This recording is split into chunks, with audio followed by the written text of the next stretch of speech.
Michigan farmers got a sunny outlook on the USMCA this week. What will come first for corn, maturity or frost? I'm Janelle Brose, and this is Farm News 5. Farm News 5 is brought to you by Ford. United States Department of Agriculture Director Sonny Perdue and American Farm Bureau President Zippy Duvall visited with Michigan farmers this week to hear their concerns and talk trade with China and the United States-Mexico-Canada Agreement, or USMCA. I think the question today will, on these other tranches, everybody in there, I think, would love to have a trade agreement not only with Japan, as we did yesterday, but with China and other countries to get this crop flowing.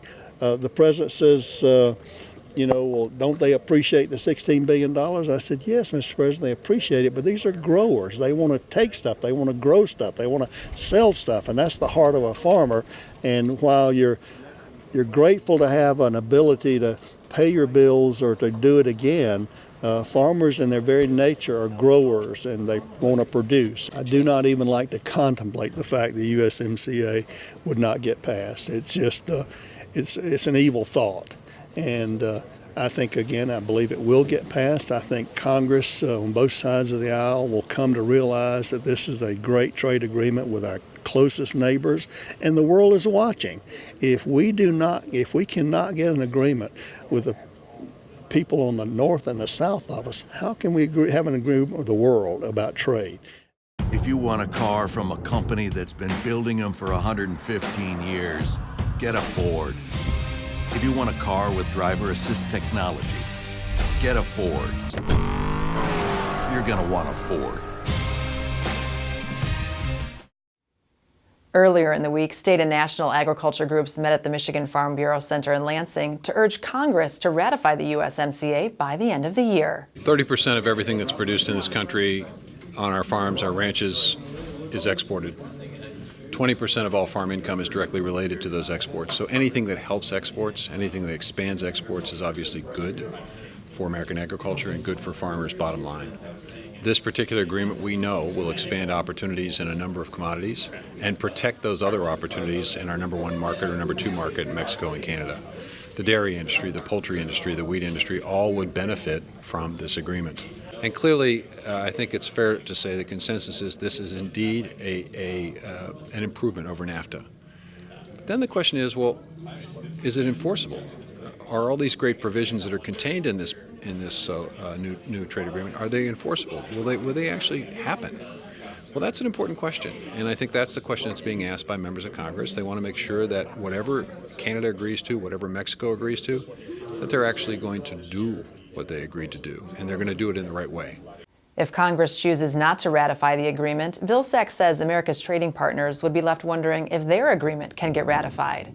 If you don't think what you're negotiating is going to happen, then the chances are you're not going to put much on the table, because you're going to think, well, there's no reason for me to get serious about this because it's not going to happen. So I think it sends the message that America can't be trusted in trade negotiations, and I think that's a bad message for us to send.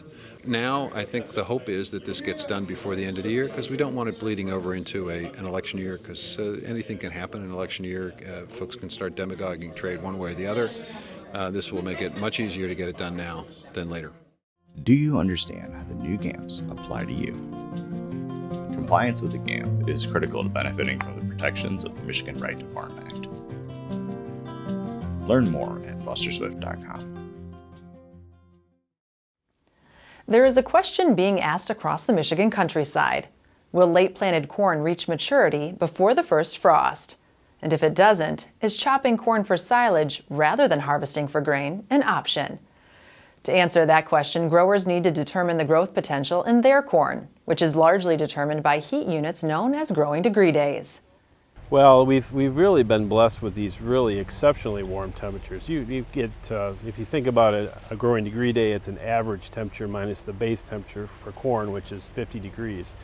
We're putting on 25, 26 growing degree days in September on a lot of these days, and that is just virtually unheard of for this. So we've really came back a long ways. So things have accelerated to the point where we'll have to reevaluate here, and that's what we're trying to do now, is help folks to look at their corn figure out what stage it's at and how many more growing degree days or how many more days it will take for it to get to maturity.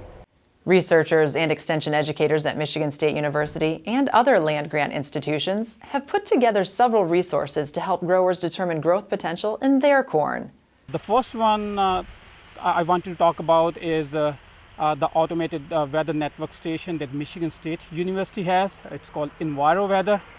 You can just Google it and find the information. It has more than 70 stations throughout the state, where you can go and find the closest station to your field and be able to see where the growing degree day accumulation has been based on the time of planting and where we are currently. And it also estimates the next week's accumulation for you.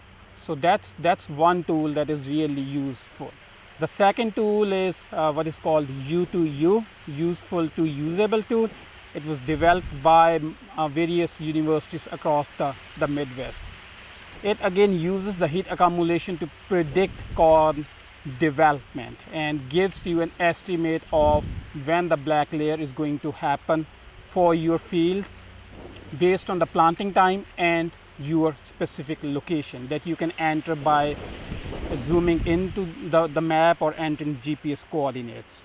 In addition to utilizing these online tools, Singh recommends scouting fields to get a first-hand look at your corn. For corn grain to be marketable, it needs to have a reasonable chance to reach black layer. All right, so on this cob, we are about the half milk line, as you can see. So close enough for silage chopping, right? On this second ear, you can see the milk line has progressed even further. You can see it's about 3/4 done. So it still has ways to go before it gets a black layer. I still don't see the black layer at the tip of the kernel. If you have livestock to feed and you know that your corn is going to be on the edge, if you're back in the early dent stage in there, it may be worthwhile to be prepared to chop. If you don't have feed for yourself or your neighbors, then it becomes more of a just, well, you don't have an option for it then, so you're going to really try to take it to maturity. We hope that the weather, we've had beautiful weather so far this September, we hope that holds, but you know, we're going to get into October here pretty quick. If we drop back into more normal or below normal temperatures, we will see less, obviously less growth rate, and it will slow the whole process down. More information and resources are available on MSU Extension's Delayed Planting website. For more news and video, visit MichiganFarmNews.com and the Michigan Farm Bureau channel on YouTube. With Farm News 5, I'm Janelle Brose. Have a great week of farming.